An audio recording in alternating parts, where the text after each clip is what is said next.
Plus de 2700 individus participent au Camporé international des explorateurs en Allemagne.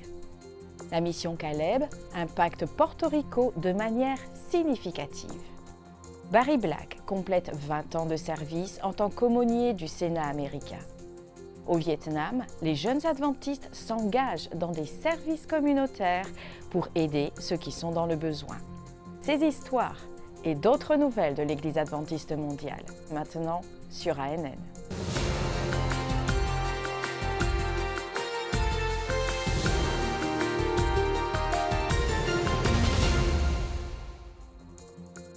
Le 14e Camporé des explorateurs pour l'Europe du Sud et de l'Ouest s'est déroulé à l'université de Friedensau en Allemagne du 31 juillet au 5 août 2023. Cet événement, qui a lieu tous les 4 ans, a réuni plus de 2700 jeunes et responsables de 14 pays de la région intereuropéenne. Ils ont passé une semaine à partager leurs connaissances, à participer à des aventures en plein air, à faire du scoutisme et à explorer leur foi chrétienne sous le thème #FollowMe, Share Your Story. En français, #Suis-moi, partage ton histoire.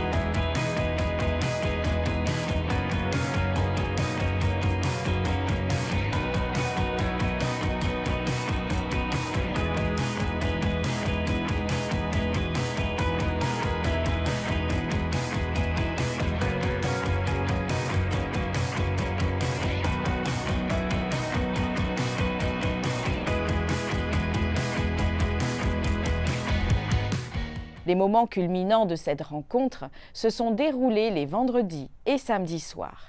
Une cérémonie de baptême importante où 14 jeunes se sont consacrés à Jésus était le clou de l'événement et une comédie musicale chrétienne, Jesus the Musical, s'est jouée à cette occasion.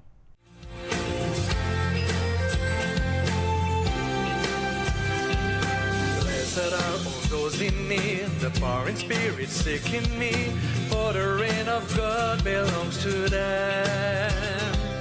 Blessed are all those who mourn, God hears what they're crying for, and they surely will be comforted. Blessed are the meek and gentle, For they will inherit the earth, and those who thirst for justice will one day be satisfied. Oh, how happy they will be! Oh, what mercy to receive! for the mercy that I offer, I will freely give to them. Oh, hopeless forgot you are! All you who are pure in heart, this is my promise. One day you will see our God face to face. Le directeur de la jeunesse de l'Église adventiste du 7e jour dans la région intereuropéenne, Jonathan Terrell, a souligné l'importance pour les jeunes d'avoir une rencontre personnelle avec Jésus et une vie influencée par lui. Terrell a partagé ses réflexions sur le Camporé lors d'un court entretien. Eh bien, la chose la plus compliquée est toujours le début. Nous sommes au 2e jour, nous sommes en train de monter et j'espère que vendredi soir, samedi matin, nous atteindrons le sommet. Et voilà. Et puis le Camporé prendra fin, mais je suis très positif à ce sujet.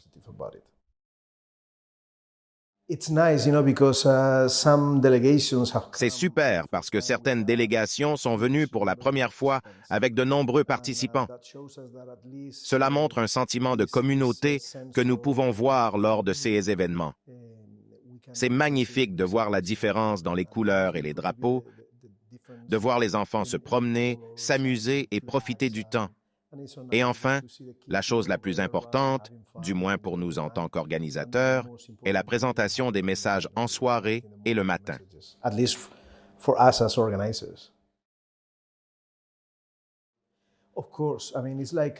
Bien sûr, c'est comme à la maison. Si vous aviez la possibilité d'aller quelque part où vous vous sentez comme en famille, c'est magnifique. Beaucoup de visages amicaux, de personnes amicales. Vous pouvez parler avec tout le monde, c'est agréable. Je ne parle pas seulement de Fridenso, mais j'espère qu'à l'avenir, nous pourrons organiser ces événements chez nous. Cela donne une sensation différente.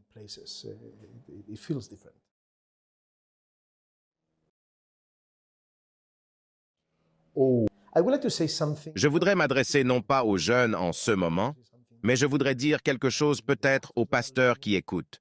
Ne renoncez pas. Même si le ministère devient difficile, continuez d'avancer. Il vous donnera la force parce que parfois le chemin est difficile, mais avec Jésus, tout est réalisable. La ville de Bafoussam, au Cameroun, a accueilli le 3e congrès national des femmes adventistes, réunissant près de 2200 participantes venues de tout le pays. L'événement avait pour thème « Revêtu de la puissance d'en haut, je m'ouvrirai à mon environnement ». La cérémonie d'ouverture comprenait des discours, un défilé des délégations participantes et une action communautaire. Dans le cadre des activités communautaires, un marché gratuit a été mis en place pour aider les personnes déplacées à l'intérieur du pays. Plus de 250 d'entre elles ont reçu de la nourriture et des vêtements. Les personnes présentes ont exprimé leur gratitude. Vraiment, les mots me manquent. Cette action vraiment a été salutaire parce que le marché des denrées aujourd'hui est tellement devenu pas très accessible, même pour le Camerounais moyen, n'en parlons pas pour ces personnes vulnérables. Vraiment, je crois que par cette action, les femmes de l'Église adventiste ont vraiment prouvé l'amour de Dieu, l'amour de Jésus. Je ne sais pas comment dire merci parce que c'est une façon pour elles de nous soutenir dans ce travail que nous faisons déjà au quotidien. Et nous souhaiterons vraiment que de telles actions soient régulières. Les femmes ont entrepris une série d'activités, notamment une visite à l'hôpital régional de Bafoussam pour offrir des prières, des fournitures d'hygiène et de l'eau aux patients.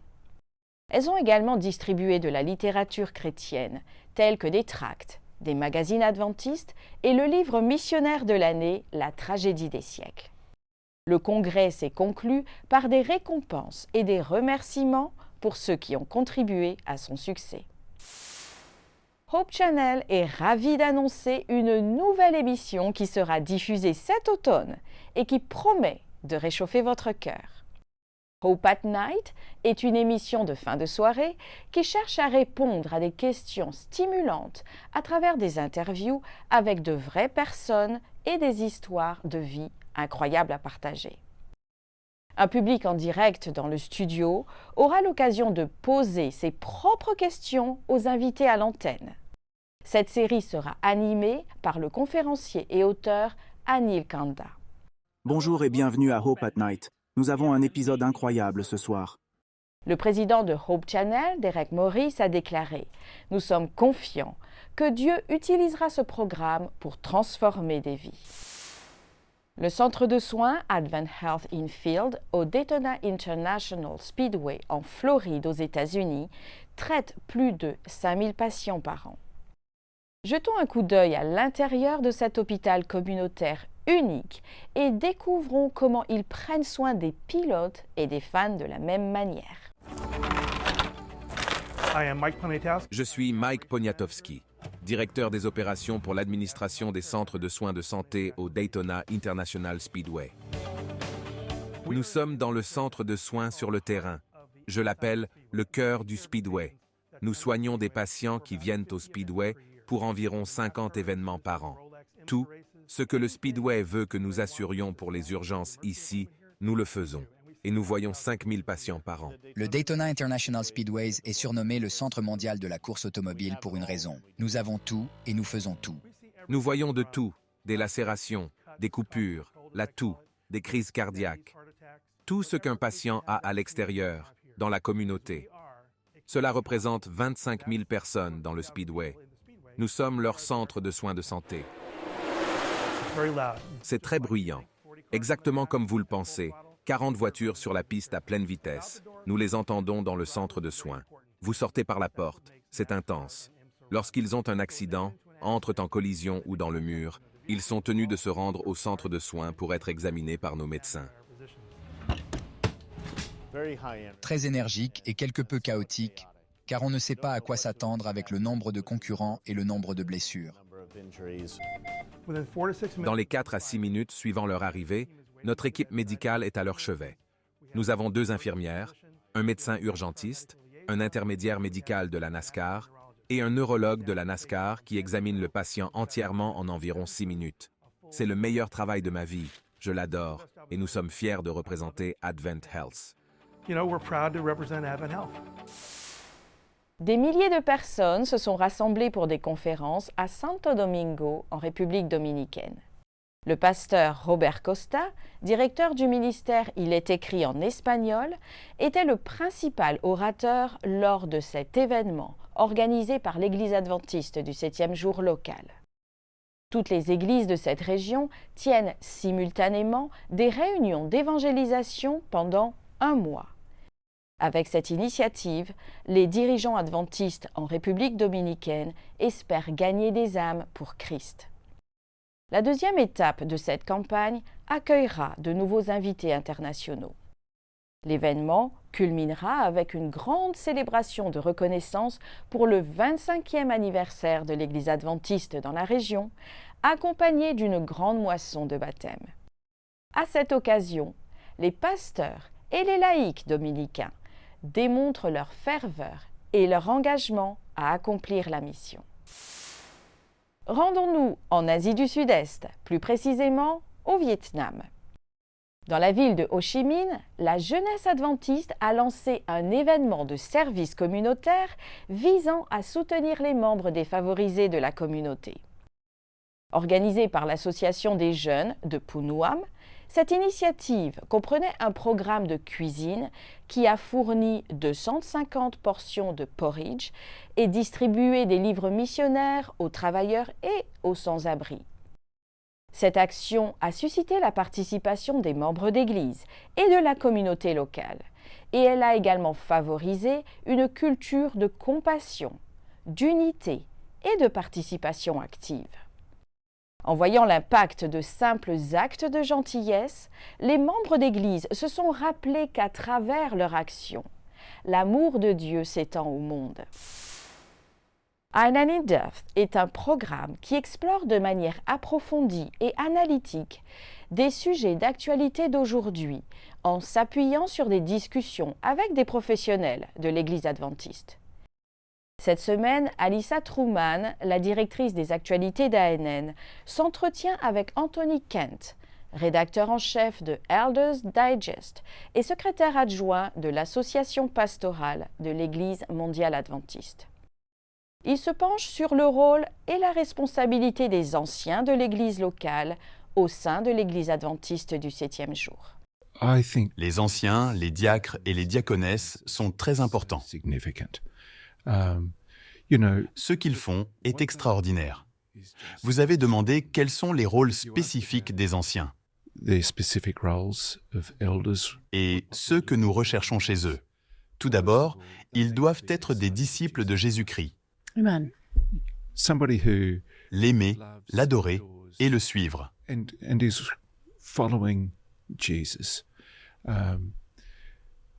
Cela demande un niveau d'engagement. C'est un rôle exigeant.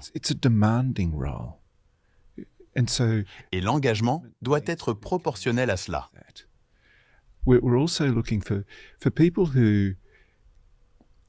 Nous recherchons également des personnes capables de diriger et d'avoir un impact dans l'Église locale, qui sont respectées par cette Église, car pour qu'un ancien puisse fonctionner, il doit être élu par l'Église locale et consacré. Ce sont 2 critères importants. Être élu est un indicateur du respect, de l'estime et de la reconnaissance des qualifications de cette personne.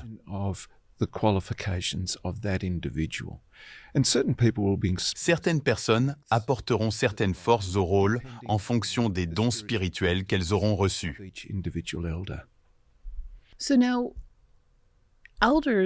Maintenant, les anciens ont un véritable service de consécration.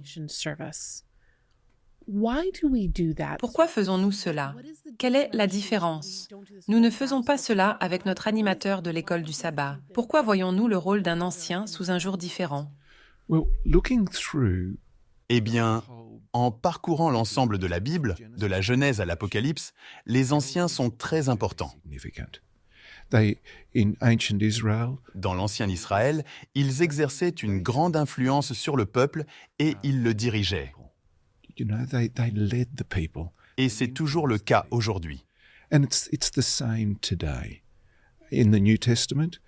Dans le Nouveau Testament, Paul et Barnabas, lors de leur voyage missionnaire, ne se contentaient pas seulement de baptiser et de conduire les gens à Jésus. Ils les confiaient aux soins des anciens, ce qui était vraiment crucial. Le rôle des anciens, tel qu'il était à l'époque, il l'est encore aujourd'hui, à savoir prendre soin et nourrir spirituellement les gens, les guider plus près de Jésus dans leur compréhension de la parole et dans leur expérience avec Jésus-Christ. Nous serons de retour après la pause, avec des nouvelles des adventistes qui impactent leur communauté dans le monde entier grâce au partage de la bonne nouvelle de Jésus-Christ.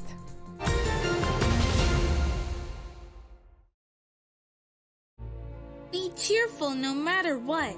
Pray all the time. Thank God no matter what happens. This is the way God wants you who belong to Christ Jesus to live. Why is there evil in the world? Are Christians hypocrites? Is the Bible a fairy tale? Does Jesus love everyone? Church doesn't feel relevant to my life. Is God even real? You have questions? Let's talk about it. I Believe Bible.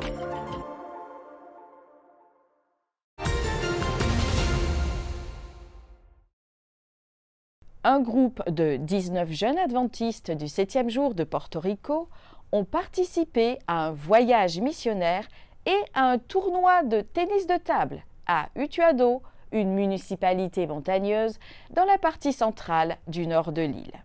Au cours de leur visite, ils se sont impliqués dans diverses activités de services communautaires, telles que la distribution de nourriture aux familles à faible revenu, le nettoyage des rues, la peinture des maisons, la tonte des pelouses et la visite d'agences gouvernementales et de foyers.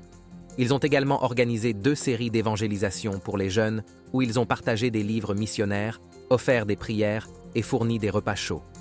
Cette initiative, appelée Mission Caleb, fait partie du programme d'évangélisation de l'Église adventiste du 7e jour qui implique les jeunes dans des activités sociales et de témoignages pendant leurs vacances d'été.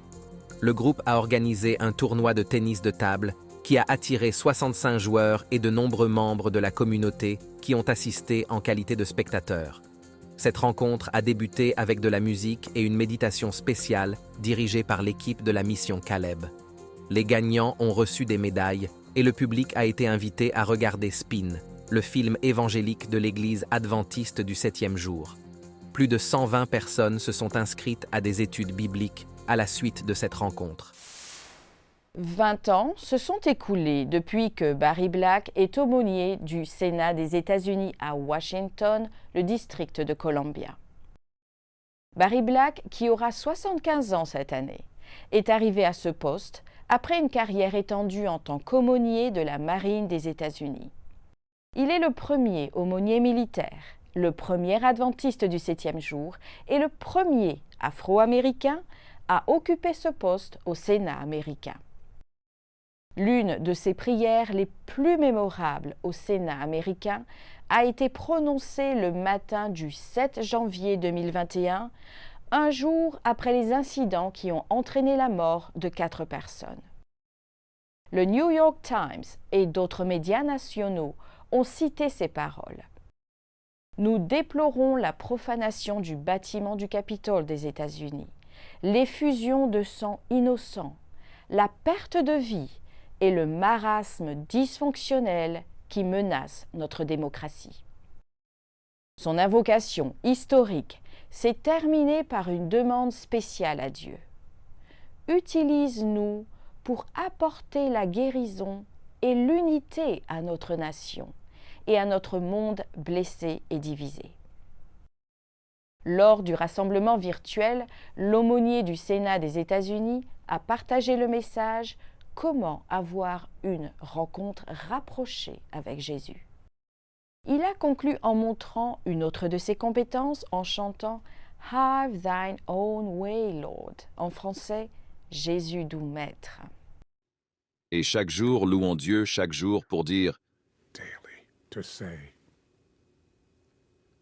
have thine own way, Lord. Have thine own way. Thou art the potter, I am the clay. Mold me and make me after thy will while I am waiting, yielded and still. que sa volonté soit faite. Hope Channel Inde remercie Dieu pour une année d'opérations bénies. Avec des programmes percutants qui mettent l'accent sur la miséricorde de Dieu, les diffusions ont atteint des millions de personnes en Inde. Harpur Studio. Le studio Harpur sert à la production de programmes télévisés chrétiens de haute qualité en hindi et 18 autres langues du nord de l'Inde, avec un public de 750 millions de personnes. La miséricorde de Dieu et l'espoir sont proclamés à un monde en détresse par les programmes remplis de l'Esprit.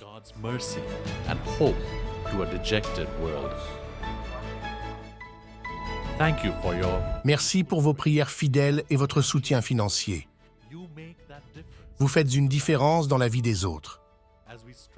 Alors que nous élargissons la portée de l'Évangile au plus grand nombre, rejoignez-nous pour partager l'Évangile à des milliards de personnes en Inde. La vidéo suivante présente une production de Hope Channel Inde où des centaines de personnes se sont réunies dans l'État de Chhattisgarh pour entendre la parole de Dieu. Le Chhattisgarh est une région sous-développée en Inde. Les hindous sont majoritaires dans cet État. Ils représentent 93,25% de cette population et les chrétiens sont à 1,92%. Avec le jeûne et la prière, nous avons décidé d'organiser des réunions d'évangélisation à Chhattisgarh en avril. Les préparatifs ont été effectués par les pasteurs locaux et les bénévoles laïcs de janvier à mars.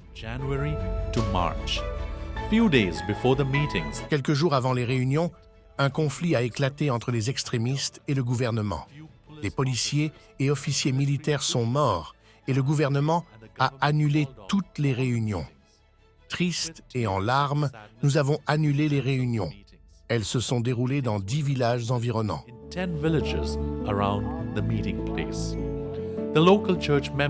Les membres d'Église ne laissent jamais leur foi et leur passion pour l'œuvre de Dieu s'éteindre. Par la grâce de Dieu, une réunion a eu lieu du 7 au 11 juin, lorsque la paix s'est installée à nouveau dans la région. Des personnes des 10 villages se sont réunies pour entendre la parole de Dieu, réunissant chaque jour environ 800 à 1000 personnes.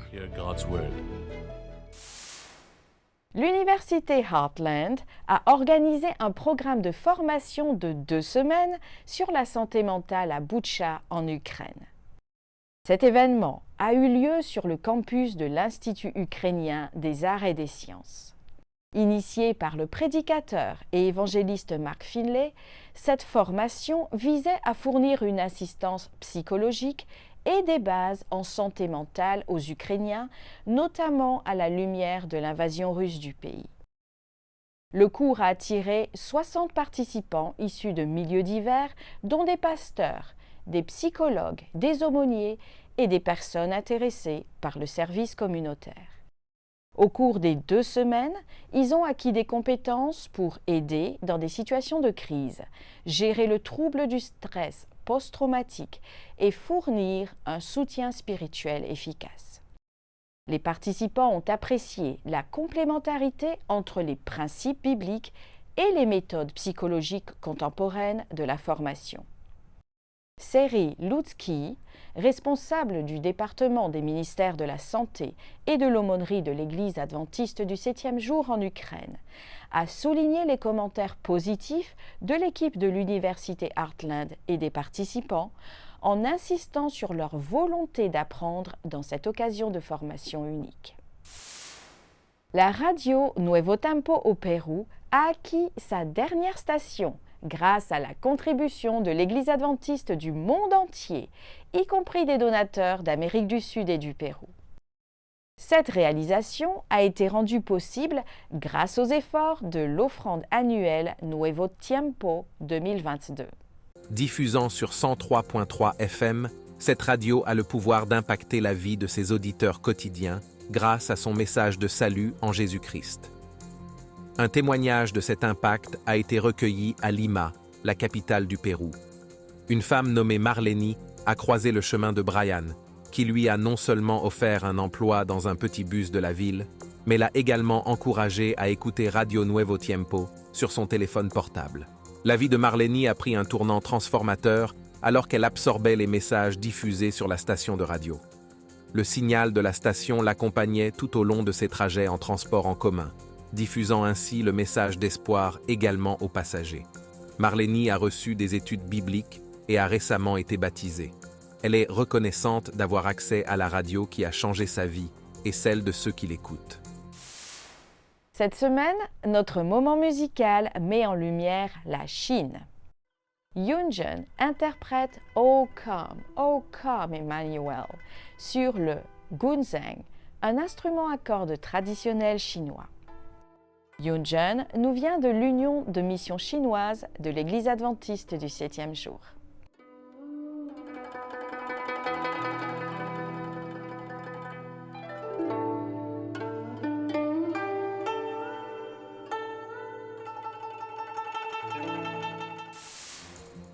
Merci d'avoir suivi ANN.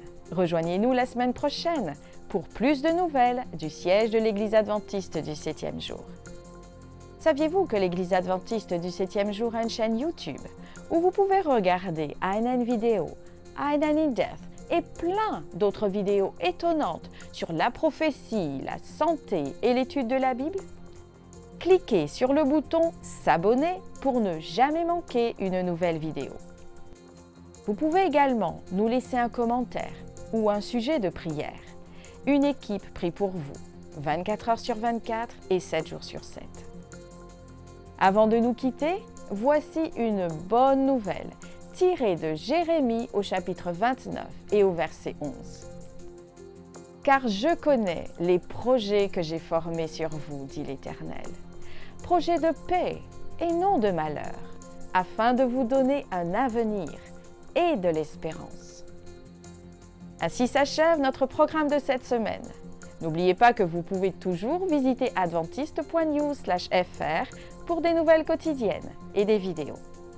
À la semaine prochaine pour d'autres nouvelles de foi, d'amour et d'espérance. Que Dieu vous bénisse.